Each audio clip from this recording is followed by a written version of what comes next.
Isso aconteceu em um bairro residencial de Zaporísia, na Ucrânia. A Rússia lançou um ataque em larga escala com mísseis balísticos e drones na noite passada, não apenas em Zaporísia, mas também em Kiev. O fornecimento de energia em grande parte da cidade foi interrompido, deixando cerca de 80% da capital completamente no escuro. Um verdadeiro apagão. Muitas pessoas ficaram feridas e a situação por lá está piorando rapidamente. E, falando em escalada, os Estados Unidos anunciaram que vão enviar 200 soldados a Israel para acompanhar o suposto acordo de cessar-fogo em Gaza. Digo suposto porque Donald Trump costuma criar suas próprias versões dos fatos. E fica a dúvida: por que os Estados Unidos estão enviando ainda mais tropas ao Oriente Médio? Enquanto isso, Trump segue se gabando de que, de alguma forma, deveria receber um prêmio Nobel da Paz. Mas ele nem fez nada ainda. Não se pode simplesmente anunciar um acordo após atrocidades inimagináveis terem sido cometidas em Gaza, e também na Ucrânia, e ao mesmo tempo se vangloriar de merecer um prêmio Nobel da Paz enquanto as guerras continuam. Ontem mesmo, mais pessoas foram atingidas em Gaza. Quando se ouve as declarações dos Estados Unidos ou do embaixador israelense em Washington, percebe-se que há uma visão completamente diferente do que seria esse suposto acordo de paz, em comparação ao que Donald Trump afirma. Na verdade, nem fica claro o que ele quer dizer. Trump sequer parece entender o que é uma solução de dois estados. Durante aquela reunião caótica do gabinete ontem, ao ser questionado, então você apoia uma solução de dois estados? Ele respondeu: eu não sei. Teremos que ver o que o acordo diz. Mas se ele mesmo afirma ter feito o acordo, como pode não saber? Se Trump não apoia uma solução de dois estados, uma Palestina livre e Israel coexistindo em paz, então qual seria o propósito desse acordo? Ah, é verdade. Ele menciona apenas o que chama de fase 1, mas sequer apresentou o resto do plano. Aliás, não tinham anunciado um cessar-fogo para janeiro? A história daquela região é marcada por uma sequência de promessas e rupturas: cessar-fogo, retomada de ataques, guerra, trégua e assim por diante. O que ele está fazendo agora parece apenas mais um desses anúncios simbólicos sem resultado prático, mais um dos chamados acordos falsos. E, sinceramente, talvez eu seja uma das poucas grandes plataformas de mídia a tratar isso como um acordo duvidoso. Gostaria que funcionasse, de verdade. Quero ver os reféns sendo libertados, quero ver a Palestina livre, as pessoas vivendo em paz e o fim do Hamas. Mas antes de alguém sair dizendo que Donald Trump deveria ganhar um prêmio Nobel da Paz, é preciso ver o que realmente vai acontecer. O Washington Post, no seu editorial, chegou a afirmar: sim, Trump merece um prêmio Nobel da Paz. E a Newsmax publicou algo ainda mais absurdo. Trump, por sua vez, vem republicando tudo isso como parte de sua própria campanha de autopromoção. Dá para perceber claramente como parte da mídia corporativa trabalha em sintonia com sua máquina de propaganda. Segundo um grupo judeu, Trump não apenas deveria receber um prêmio Nobel da Paz, como o prêmio deveria até ser renomeado em sua homenagem. Simplesmente por ter anunciado um acordo sem saber o que de fato acontecerá? Estamos falando do mesmo homem que libertou 5.000 prisioneiros do Talibã durante o seu primeiro mandato, e que, em plena data simbólica de 11 de setembro, levou o líder do Talibã a Camp David. Depois, ainda se recusou a compartilhar com o então presidente Biden qualquer informação sobre o que realmente estava acontecendo durante a transição de governo. Donald Trump havia definido uma data para a retirada em torno de maio de 2020, mas acabou recuando e não levou seus próprios planos adiante. Deixou toda a confusão para o ex-presidente Biden resolver, e passou os 4 anos seguintes criticando quem basicamente teve de apagar o incêndio que ele mesmo iniciou. Lá estava Trump, novamente, em uma coletiva de imprensa conturbada, afirmando que nem sabia ao certo o que era uma solução de dois estados. Disse: vou aceitar o que eles decidirem. Mais uma vez. Mas não era esse o objetivo desde o começo? Nesse trecho, ele declarou que estaria muito envolvido em tornar o acordo o melhor possível, quando foi questionado: qual é a sua opinião agora sobre uma solução de dois estados, senhor? Qual é sua posição hoje? Respondeu: não tenho opinião, vou concordar com o que eles concordarem. Durante todo o dia anterior, Donald Trump afirmou que iria ao hospital hoje como parte de uma visita médica de rotina. Antes ele dizia que fazia exames anuais, agora afirma que são consultas semestrais. e ainda se vangloriou de ter feito testes cognitivos na frente do líder da Finlândia. Nesse trecho ele comentou: "Ah, mas eu também fiz um teste cognitivo, o que é sempre arriscado, porque se eu não me saísse bem, você seria o primeiro a comentar. E eu tive uma pontuação perfeita. Um dos médicos disse que quase nunca tinha visto isso. Tive uma pontuação perfeita, a mais alta possível, e isso me deixou satisfeito. Quando me perguntaram se eu queria fazer o teste, eu disse sim. Perguntaram: o Obama fez? Não. O Bush fez? Não. O Biden fez? Com certeza não. Biden não teria acertado as 3 primeiras perguntas. Não, ele não teria. Biden deveria ter feito." Trump acrescentou que acredita que todo presidente deveria realizar um teste cognitivo. Disse que da última vez que fez o exame, no qual tirou nota máxima, os próprios médicos divulgaram o resultado. "Ah, e, a propósito, não foi um teste fácil", afirmou. "As primeiras perguntas são simples, mas conforme o exame avança, fica mais complicado, e não há muita gente nesta sala que acertaria todas, posso garantir." Em outro momento, Donald Trump voltou a falar sobre seu exame físico, afirmando: "Não tive nenhuma dificuldade até agora, acho que estou em excelente forma." No entanto, suas condições físicas foram questionadas, com observações de que suas mãos parecem debilitadas, os tornozelos inchados e que ele tem dificuldades para caminhar em linha reta ou concluir frases completas. Durante uma entrevista, foi perguntado: "Obrigado, senhor presidente.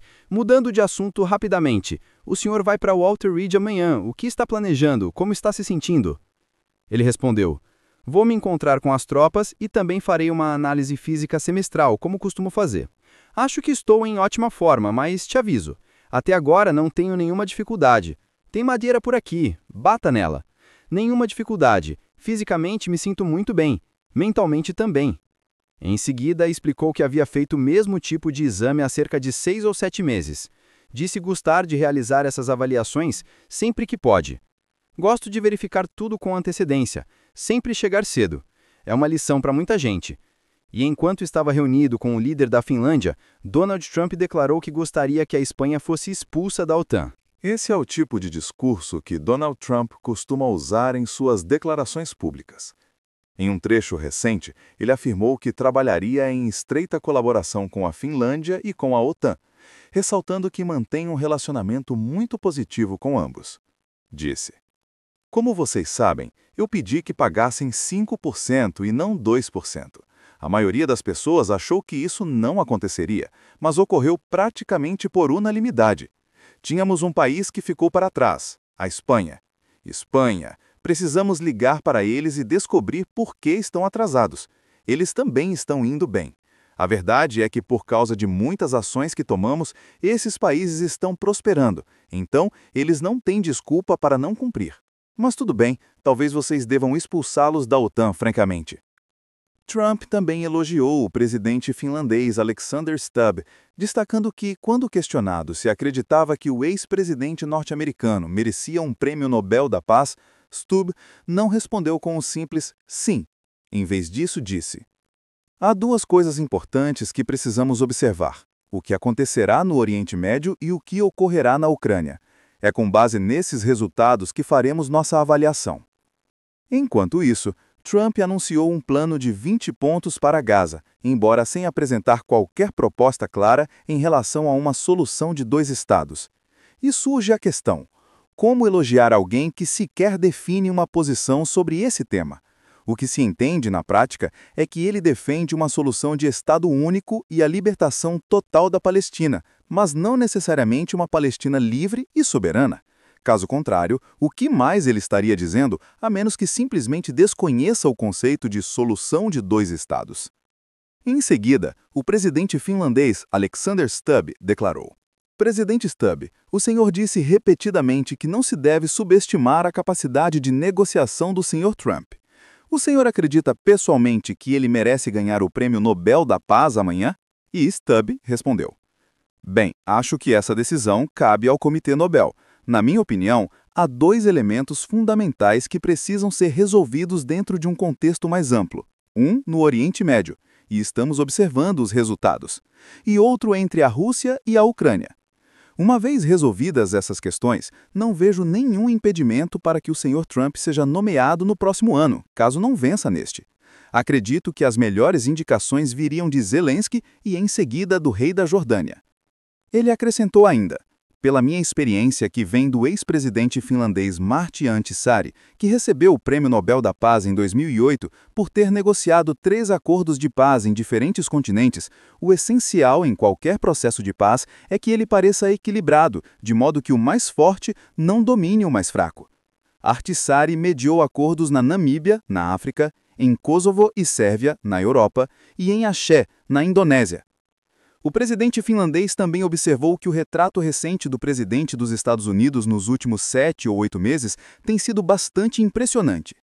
Em outro momento, foi mencionado um episódio envolvendo Abigail Spanberger, que concorre ao governo da Virgínia, durante um debate contra o candidato republicano do movimento MAGA. Nesse trecho, destacou-se a fala de Spanberger: minha oponente já declarou que não acredita que casais do mesmo sexo devam ter permissão para se casar. Ela afirmou que isso é discriminação. Sim, trata-se de discriminação. É exatamente essa a definição da palavra.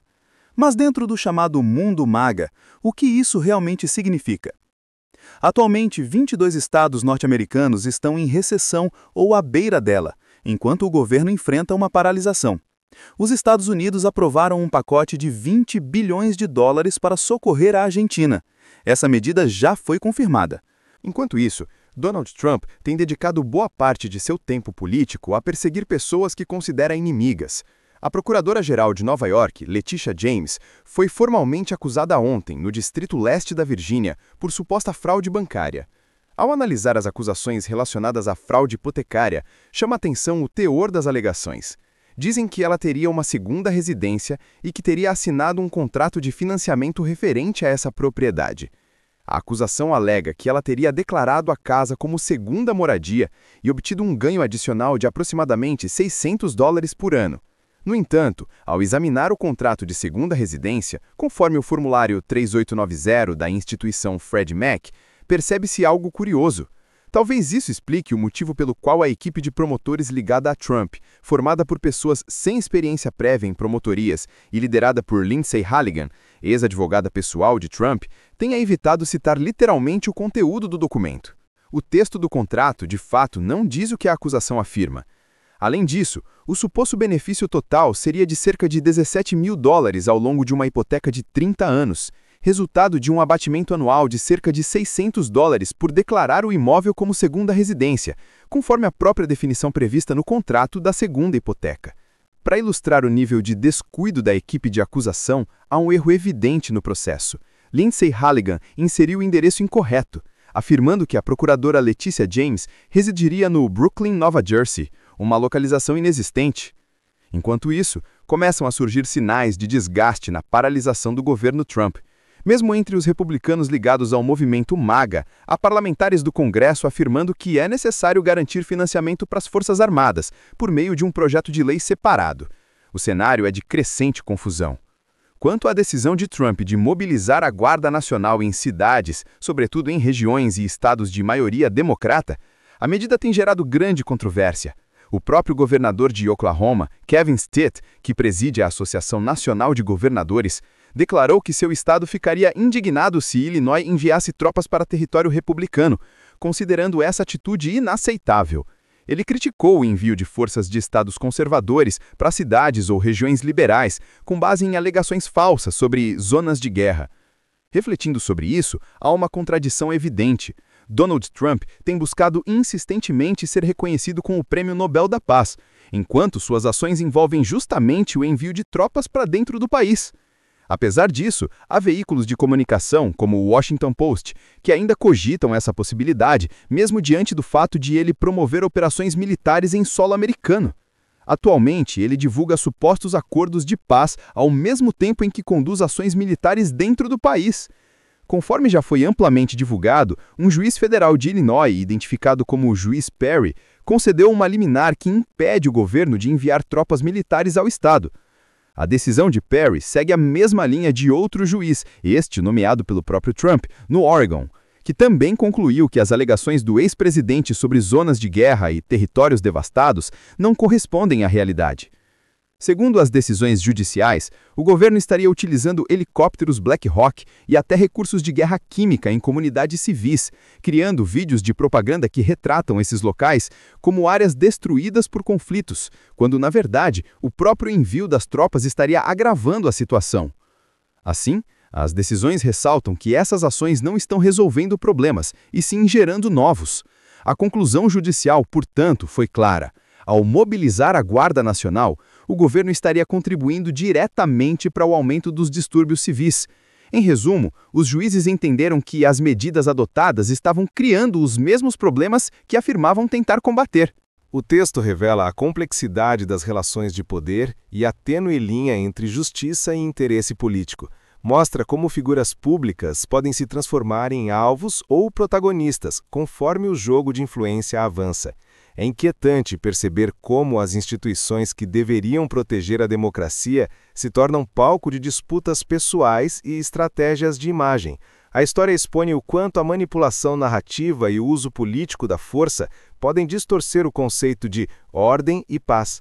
As decisões judiciais, ao contestarem ações do governo, refletem o esforço da sociedade em reequilibrar uma balança que insiste em pender para um lado. A cada revelação, a fronteira entre verdade e propaganda se torna mais turva, e o público é desafiado a enxergar além dos discursos oficiais. O verdadeiro conflito talvez não esteja nas ruas invadidas, mas na luta por controlar o que as pessoas acreditam ser real. Essa história ensina que o poder, quando usado sem limites, transforma segurança em opressão e justiça em ferramenta política. Mostra que, por trás de cada decisão aparente, existem interesses ocultos e estratégias bem calculadas. As ações de um líder podem impactar muito mais do que o presente. Elas moldam o modo como uma nação se enxerga a si mesma. A lição é clara: quem controla a narrativa, controla o rumo da história. É por isso que transparência, responsabilidade e limites éticos são essenciais em qualquer governo. Quando um país começa a justificar invasões internas em nome da paz, é sinal de que algo profundo está se perdendo. O verdadeiro poder não está em quem impõe ordens, mas em quem mantém a lucidez para questionar o que é imposto.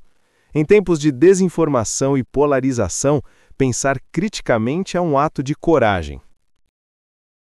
Agora me diz, você acha que as decisões judiciais foram suficientes para conter os abusos do governo? Na sua opinião, até onde um líder pode ir em nome da segurança nacional? Escreve aqui nos comentários, eu quero muito saber. E não esquece, deixa também o seu comentário com uma classificação de 1 a 10 para mostrar o quanto você gostou, porque assim eu consigo trazer mais vídeos que sejam interessantes para você. Se você acompanhou essa história até o fim, deixe nos comentários sua opinião sobre quem estava com a razão.